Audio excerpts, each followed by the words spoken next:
आप सभी का डीडी न्यूज में आपके साथ समाचार लेकर हाजिर हूं मैं संध्या शर्मा। आइए बुलेटिन की शुरुआत करते हैं इस वक्त की हेडलाइंस के साथ। प्रधानमंत्री नरेंद्र मोदी आज बेंगलुरु में 3 नई वंदे भारत ट्रेन को दिखाएंगे हरी झंडी।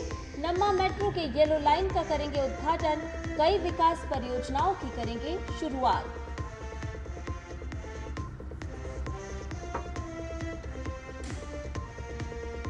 तीन राज्यों में कथित वोट चोरी के आरोप पर चुनाव आयोग सख्त। फिर कहा, राहुल गांधी शपथ पत्र पर हस्ताक्षर करें या देश से मांगे माफी।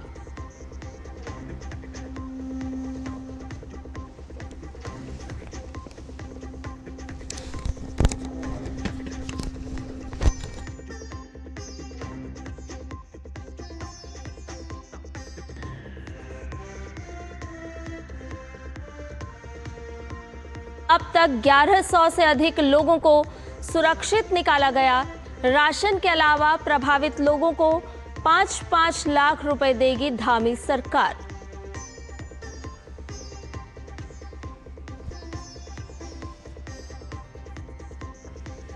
भारत ने 15 अगस्त को होने वाली ट्रंप पुतिन वार्ता का किया स्वागत। वार्ता से पहले जेडी वैंस और डेविड लैमी ने यूक्रेन और यूरोपीय सहयोगियों से शांति पहल पर की चर्चा।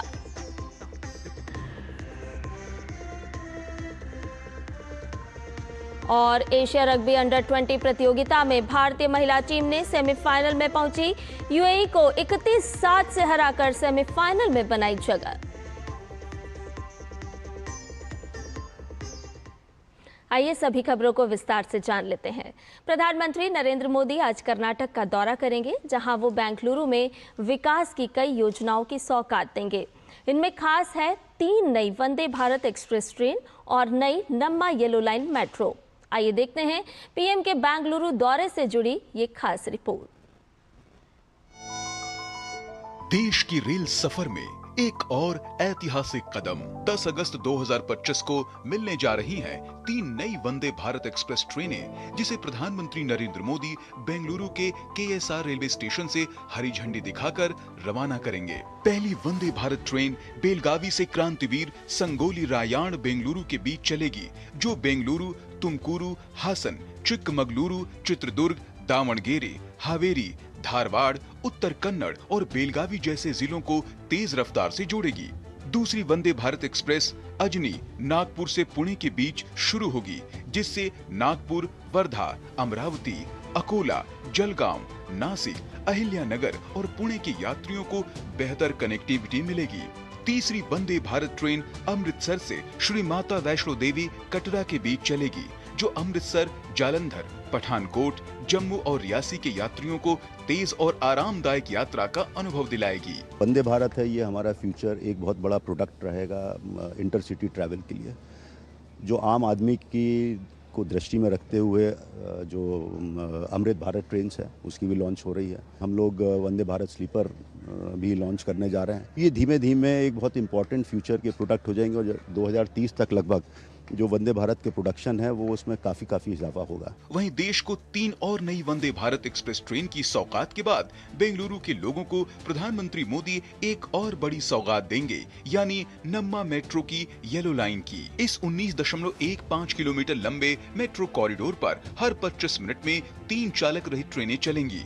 यह कॉरिडोर दक्षिणी बेंगलुरु में इलेक्ट्रॉनिक सिटी होते हुए आरवी रोड को बोम्मा संद्रा से जोड़ेगा, जिसमें 16 स्टेशन होंगे।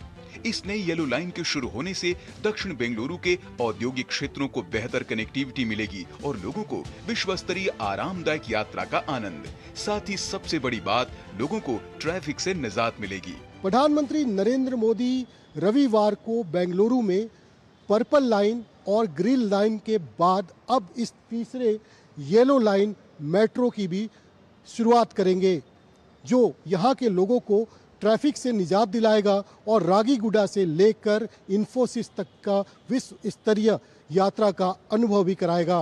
प्रधानमंत्री नरेंद्र मोदी द्वारा शुरू की जाने वाली रेल और मेट्रो से बेंगलुरु में विकास को और गति मिलेगी। कर्नाटक में चलने वाली यह 11वीं वंदे भारत एक्सप्रेस ट्रेन होगी।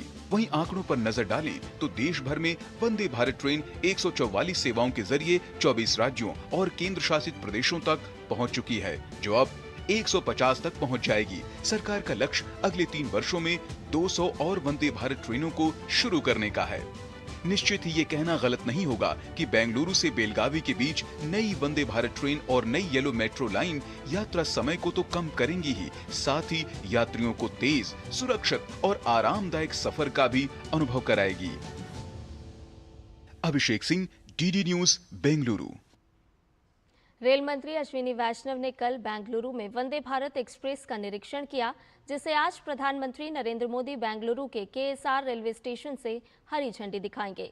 केंद्रीय मंत्री अश्विनी वैष्णव ने कहा कि ये बहुत खुशी की बात है कि बेलगावी और बेंगलुरु के बीच वंदे भारत की लंबे समय से चली आ रही मांग को प्रधानमंत्री मोदी हरी झंडी दिखाएंगे। उन्होंने कहा कि इससे उत्तर कर्नाटक और आईटी की राजधानी बेंगलुरु को बहुत अच्छी कनेक्टिविटी मिलेगी। प्रधानमंत्री नरेंद्र मोदी आज बेंगलुरु से 3 नई वंदे भारत एक्सप्रेस ट्रेनों को हरी झंडी दिखाकर रवाना करेंगे। इस बारे में डीडी न्यूज की टीम ने दक्षिण पश्चिमी रेलवे के महाप्रबंधक मुकुल चंद माथुर से खास बातचीत की है। प्रधानमंत्री नरेंद्र मोदी 10 अगस्त यानी रविवार को 3 नई वंदे भारत ट्रेन की शुरुआत करने जा रहे हैं। यानी कि देश में जो मोदी सरकार ने कहा था कि तकरीबन 150 वंदे भारत ट्रेन को 15 अगस्त के पहले शुरू किया जाएगा, उसकी शुरुआत होने जा रही है। हमारे साथ है दक्षिण पश्चिम रेलवे के जीएम माथुर साहब, हम उनसे बात करते हैं। मुकुल सर, सबसे पहले जानना चाहेंगे ये 3 वंदे भारत ट्रेन कहाँ के लिए प्रधानमंत्री शुरू करने जा रहे हैं? देखिए, जो 3 वंदे भारत शुरुआत है उसमें एक कर्नाटका में है, जो कि बहुत लॉन्ग पेंडिंग डिमांड थी, बेलगाम से लेके और बेंगलोर की कनेक्टिविटी। दूसरा जो है वो अजनी से पूना के बीच में है, और तीसरी जो है अमृतसर से कटरा के बीच में। तो तीनों का बहुत ही एक सिग्निफिकेंस है। पहला जो हमारी कर्नाटका में है वो आप देखें तो बेंगलोर का जो आईटी हब है, बिजनेस सेंटर है, कैपिटल है, उसको जोड़ रही है बेलगाम से, जो कि एक बहुत ही cultural city, I would say cultural centre है कर्नाटका का। धारवाड़ और आगे बेलगाम उनको कनेक्टिविटी देती है। दूसरा नागपुर से पूना महाराष्ट्र में एक बहुत ही इम्पोर्टेंट कनेक्टिविटी की डिमांड थी, उसको जोड़ेगी। और तीसरा मुझे कहने की ज़रूरत नहीं कि 2 बहुत ही इम्पोर्टेंट धार्मिक स्थल अमृतसर और कटरा को तो जोड़ेगी। तो हमारे ख्याल से इससे न केवल tourism, religious tourism, cultural tourism and business, इन तीनों को बहुत फ़ायदा होगा। भारतीय रेलवे की अगर बात करें तो कर्नाटक में किस तरीके से पिछले 10-11 वर्षों में रेलवे का विस्तार हुआ है, मॉडर्नाइजेशन हुआ है? देखिए, कर्नाटका में सरकार ने बहुत ज़्यादा हर बजट में पिछले 3-4 बजटों में पैसा एलोकेशन किया है।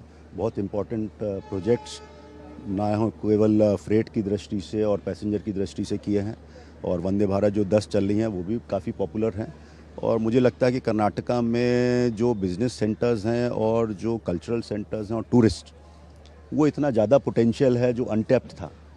वो वंदे भारत एक ऐसा इंस्ट्रूमेंट बना है कि जो इन तीनों तरह के टूरिज़्म, बिजनेस और normal people to people contact, इनको बढ़ावा देने में बहुत ही इम्पोर्टेंट रोल प्ले करेगा। दूरदर्शन न्यूज़ से बातचीत के लिए सर आपका बहुत बहुत धन्यवाद। तो आपने सुना, न सिर्फ वंदे भारत बल्कि वंदे भारत का स्लीपर वर्जन हो या फिर बुलेट ट्रेन, आने वाले समय में 2047 में भारतीय रेल इस पूरे देश के अंदर जो कायाकल्प बदलेगी, उसका एक बड़ा नतीजा ये होगा कि देश की जो जीडीपी है उसको भी काफ़ी बढ़ावा मिलेगा। कैमरामैन जगमोहन प्रधान के साथ अभिषेक सिंह, डीडी न्यूज़, बेंगलोर। चुनाव आयोग ने कांग्रेस सांसद और लोकसभा में नेता प्रतिपक्ष राहुल गांधी के वोट चोरी के आरोप पर सख्ती दिखाई है। सूत्रों के मुताबिक आयोग ने शनिवार को फिर दोहराया कि राहुल गांधी वोट चोरी का जो भी आरोप लगा रहे हैं, अगर सही है तो उसको लेकर वो शपथ पत्र दें, और अगर वो ऐसा नहीं करते हैं तो देश से माफी मांगे। गौरतलब है कि राहुल गांधी ने चुनाव आयोग पर महाराष्ट्र, हरियाणा और कर्नाटक में वोट चोरी के गंभीर आरोप लगाए थे। चुनाव आयोग ने पहले भी इसी तरह से राहुल गांधी से शपथ पत्र देने या माफी मांगने के लिए कहा था।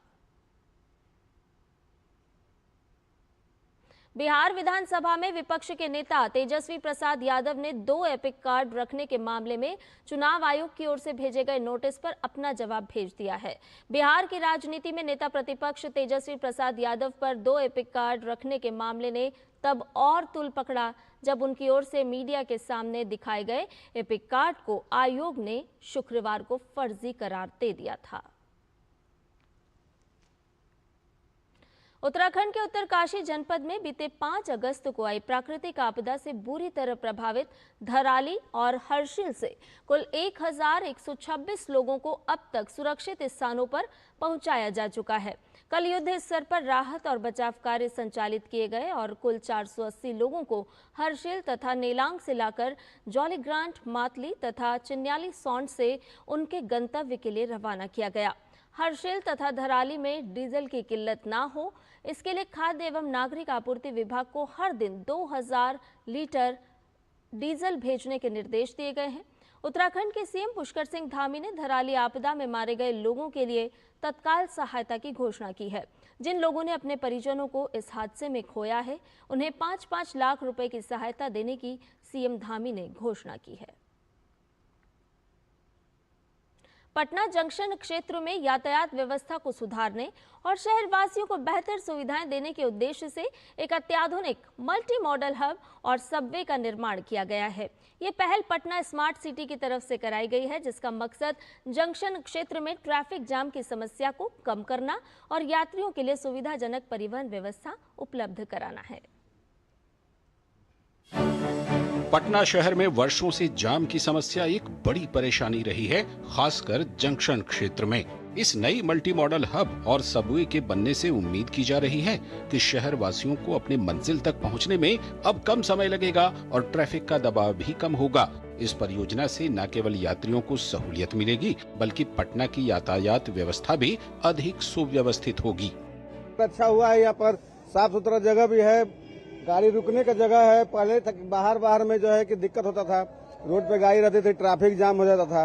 अभी सहूलियत है कि ट्रैफिक जाम नहीं होता, अपने जगह पे अपने लगाया आदमी, और जिस रूट का मेरा गाड़ी है उस रूट का आराम से पैसेंजर को बैठाने में सुविधा होता है। बहुत सुविधा हुआ है यहाँ पर, हर जगह जाने का यहाँ पर लिखा हुआ बोर्ड पर, कोई भी बोर्ड पढ़ के कहीं भी जा सकता है। दूर से आदमी आ रहा है तब बैठने का भी सुविधा बना हुआ है। अच्छा है कि हम लोग में डेवलपमेंट आ रहा है, लोग ज्यादा भीड़ भाड़ नहीं हो रहा और स्टूडेंट्स को एक टाइप से प्रॉब्लम नहीं हो रहा कि धक्का मुक्का खा के जाना पड़ रहा है अपने, और टाइमली हम लोग चले भी जा रहे हैं। पटना रेलवे स्टेशन पहुंचने के लिए पैदल यात्रियों की सुविधा के लिए मॉडल हब में एक सबवे का निर्माण किया गया है। सबवे की लंबाई 440 मीटर है, जिसमें ट्रैवलेटर, एक्सीलरेटर और लिफ्ट जैसी आधुनिक सुविधाएं उपलब्ध हैं। इससे यात्रियों का पटना जंक्शन से मल्टी मॉडल हब तक आराम से पहुंचना संभव हो रहा है। सबवे की वजह से फुटपाथ और रोड पर भीड़ कम हो रही है, जिससे ट्रैफिक जाम में कमी देखने को मिल रही है। फायदा हो रहा है, भीड़ भाड़ से बहुत राहत मिलता है आदमी को, आने में आराम से आदमी जा सकता है, कोई दिक्कत इसमें नहीं होता है। और जो भी परेशानी हो रहा था बहुत शॉर्ट हो रहा है इसमें। भीड़ भाड़ बहुत ज्यादा यहाँ रहता है, तो उसके हिसाब से जो आदमी को भी सुविधा हो गया, अच्छा जल्दी पहुँच रहा है। ऐसे रोड से जाने में तो बहुत टाइम लगता था, ट्रैफिक रहता था, तो ऐसे बहुत जल्दी पहुँच रहा है। अभी बारिश का मौसम है, अभी हम ऐसे डायरेक्ट निकल जाएंगे जंक्शन बिना भीगे हुए, ये तो एक चीज़ है। और इसके बाद एक है कि डेवलपमेंट जो हुआ, जो पूरे पटना के लिए फायदेमंद है। पटना जंक्शन से चलने वाली बसों को इसी हब में पार्क किया गया है। ऑटो भी यहीं पर व्यवस्थित तरीके से खड़े किए गए हैं, इससे सड़क पर जाम नहीं लगेगा। स्मार्ट सिटी लिमिटेड ने यह प्रोजेक्ट तैयार किया है। ग्राउंड फ्लोर पर 32 इलेक्ट्रिक बसों के लिए पार्किंग बनाई गई है। यह एक खास त्रिकोण के आकार की जगह है। ऊपर की 3 मंजिलों में 225 कारों के लिए पार्किंग की व्यवस्था है। बाइक पार्किंग के लिए भी अलग से योजना बनाई जा रही है। जल्द ही यहाँ रोटरी पार्किंग सिस्टम से बाइक भी पार्क की जा सकेगी। राज्य सरकार और केंद्र सरकार के द्वारा स्मार्ट सिटी बनाने का जो मुहिम है वो बिहार में भी देखने को मिल रहा है। बिहार की राजधानी पटना में यहाँ हब बनाया गया है जो पार्किंग के लिए है, और ये आप देख रहे हैं ट्रैवलेटर बना है, बिहार का पहला ट्रैवलेटर, जिसमें अब यात्री जीपीओ डाकखाना से पटना जंक्शन अंडरग्राउंड पहुंच सकते हैं बगैर ट्रैफिक के। कैमरामैन विनोद ओझा के साथ Kumar Alok, DD news, Patna. Bulletin में फिलहाल रुकने एक छोटे से ब्रेक के लिए जल्द हाजिर होंगे। जब जब भूख सताए MDH याद आए, सेहत और न्यूट्रिशन मिले, बॉडी क्या स्ट्रॉन्ग बने, थोड़ा खा के पेट भरे, डाइजेशन को ना दे धोखा, MDH सोयाबीन का चोखा। MDH सोयाबीन बढ़िया नगेट्स, सोया चूरा और सोया चाप। MDH सोयाबीन असली प्रोटीन। MDH। डॉक्टर साहब, हाँ? ये प्रीमियम क्या होता है? बेटा प्रीमियम मतलब समझ लो पेट्रोल। जब तक कार में पेट्रोल है तब तक कार चलेगी, पेट्रोल खत्म कार स्टॉप। पर पापा इस बार पेट्रोल खत्म होने पर भी कार चलती रहेगी। वो कैसे? LIC के जीवन लाभ में प्रीमियम पेमेंट हो जाए स्टॉप, पर पॉलिसी के फायदे चलते रहते हैं। मतलब अब लाइफ की गाड़ी चलेगी नॉन स्टॉप। LIC हर पल आपके साथ। ब्रेक के बाद समाचार में आपका एक बार फिर से स्वागत है। खबरों में बढ़ते हैं आगे। भारत ने 15 अगस्त को अलास्का में होने वाली ट्रंप और पुतिन की बैठक का स्वागत किया। विदेश मंत्रालय ने कहा कि भारत 15 अगस्त 2025 को अलास्का में होने वाली बैठक के लिए अमेरिका और रूसी संघ के बीच बनी सहमति का स्वागत करता है। ये बैठक यूक्रेन में चल रहे संघर्ष को समाप्त करने और शांति की संभावनाओं के रास्ते खोलने की दिशा में उम्मीद जगाती है। जैसा कि प्रधानमंत्री नरेंद्र मोदी ने कई मौकों पर कहा है, ये युद्ध का युग नहीं है, इसलिए भारत आगामी शिखर सम्मेलन का समर्थन करता है और इन प्रयासों का समर्थन करने के लिए तैयार है। अलास्का में होने वाली ट्रंप पुतिन की बैठक से पहले कल अमेरिका के उपराष्ट्रपति JD वेंस और ब्रिटेन के विदेश मंत्री डेविड लैमी ने मुलाकात की। ब्रिटेन में यूक्रेन और यूरोपीय सहयोगियों से मुलाकात कर राष्ट्रपति डोनाल्ड ट्रंप की यूक्रेन में शांति स्थापित करने की पहल पर चर्चा की। बैठक में यूक्रेन के राष्ट्रपति कार्यालय प्रमुख आंद्रे यर्मक और राष्ट्रीय सुरक्षा एवं रक्षा परिषद के सचिव रुस्तम उमेरोव भी शामिल रहे। ब्रिटिश प्रधानमंत्री कीर स्टारमर ने सुरक्षा बैठक से पहले यूक्रेनी राष्ट्रपति वोलोडिमिर ज़ेलेंस्की से बातचीत कर 15 अगस्त को अलास्का में होने वाली ट्रंप पुतिन मुलाकात से पहले युद्ध समाप्ति के प्रस्तावों पर चर्चा की। ज़ेलेंस्की ने बैठक को रचनात्मक बताते हुए कहा कि सभी साझेदार देशों ने यूक्रेन की चिंताओं को सुना और जोखिमों पर ध्यान दिया। विदेश मंत्री डॉक्टर एस जयशंकर ने आर्मेनिया के विदेश मंत्री आरारात मिर्जोयान से बातचीत कर आर्मेनिया अजरबैजान के बीच हुए शांति समझौते पर उन्हें बधाई दी। डॉक्टर एस जयशंकर ने कहा कि ये संवाद और कूटनीति की एक महत्वपूर्ण उपलब्धि है जिसका भारत हमेशा समर्थन करता है। और नासा के क्रू 10 मिशन के 4 अंतरिक्ष यात्री 5 महीने के सफल अंतरिक्ष प्रवास के बाद शनिवार को वापस पृथ्वी पर लौट आए। स्पेसएक्स के ड्रैगन कैप्सूल के जरिए 17 घंटे 5 मिनट की यात्रा पूरी कर अंतरिक्ष दल ने कैलिफोर्निया तट के पास समुद्र में लैंडिंग की।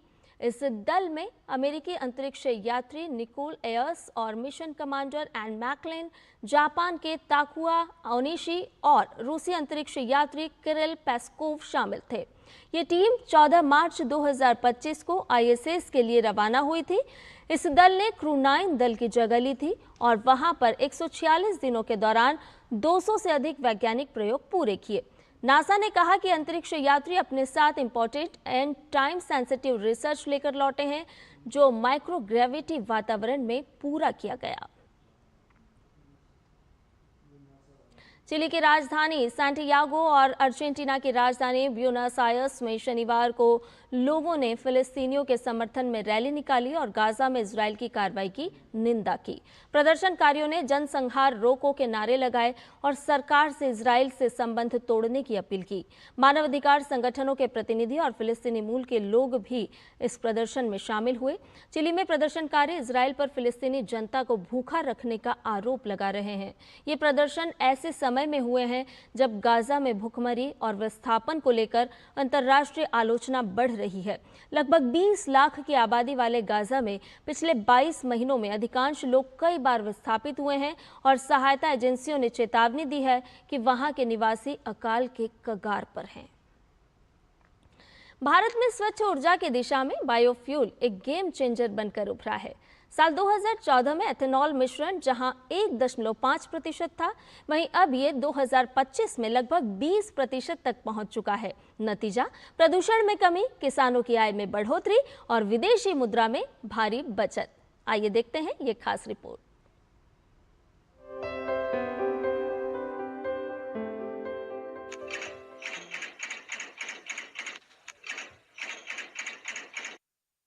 बायोफ्यूल सिर्फ विज्ञान नहीं है, बल्कि वो मंत्र है जो 21वीं सदी के भारत को, और न सिर्फ भारत को, पूरे विश्व की मानव जात को नई ऊर्जा देने वाला है। बायोफ्यूल यानी फसलों से निकला ईंधन, फसल के अवशेष से निकला ईंधन, कूड़े कचरे से निकला ईंधन, ये भारत के गांव से लेकर शहर तक के जीवन को बदलने वाला है, बेहतर बनाने वाला। दुनिया भर में जलवायु संकट की चेतावनी के बीच भारत ने ऊर्जा के स्वच्छ और टिकाऊ विकल्प की ओर बड़ी छलांग लगाई है। बायोफ्यूल यानी जैव ईंधन अब सिर्फ पर्यावरणीय जरूरत नहीं, बल्कि ग्रामीण अर्थव्यवस्था को सशक्त बनाने का माध्यम बन चुका है। पौधों के अवशेष और पशु अपशिष्ट से बनने वाला यह ईंधन प्रदूषण तो कम करता ही है, साथ ही गांवों में रोजगार भी पैदा कर रहा है। प्रधानमंत्री नरेंद्र मोदी के नेतृत्व में 2014 में एथेनॉल ब्लेंडिंग जहां 1.5% थी, वह 2023 में बढ़कर 12% तक पहुंच गई। जनवरी 2025 तक ये आंकड़ा 19.6% को छू चुका है। 2018 की राष्ट्रीय जैव ईंधन नीति का लक्ष्य था 2030 तक 20% ब्लेंडिंग। भारत अब ये लक्ष्य 5 साल पहले हासिल करने की राह पर है। सरकारी आंकलनों के अनुसार एथेनॉल मिश्रण से अब तक 42 मिलियन टन कार्बन उत्सर्जन में कमी आई है। यह प्रभाव ऐसा है जैसे 17.5 करोड़ पेड़ लगाए गए हों। इस पहल से 85,000 करोड़ की विदेशी मुद्रा बची है और किसानों के लिए कृषि अपशिष्ट कमाई का नया साधन भी बना है। भारत की इस हरित यात्रा की एक अहम कड़ी शुरू हो चुकी है, जहां ऊर्जा, पर्यावरण और आर्थिक सशक्तिकरण के साथ भारत आगे बढ़ रहा है। कैमरा पर्सन अजय के साथ मैं तापस भट्टाचार्य, दूरदर्शन समाचार, दिल्ली। आज विश्व शेर दिवस है। भारत में केंद्र और राज्य सरकार के प्रयासों से शेरों की संख्या में उल्लेखनीय वृद्धि हुई है। गुजरात अब 891 एशियाई शेरों का घर है। तेजी से फैलते आवासों और बढ़ती संख्या के साथ शेरों की वापसी भारत की सबसे बड़ी संरक्षण उपलब्धियों में से एक है। तो आइए देखते हैं शेरों के संरक्षण से जुड़ी हुई हमारी ये विशेष रिपोर्ट।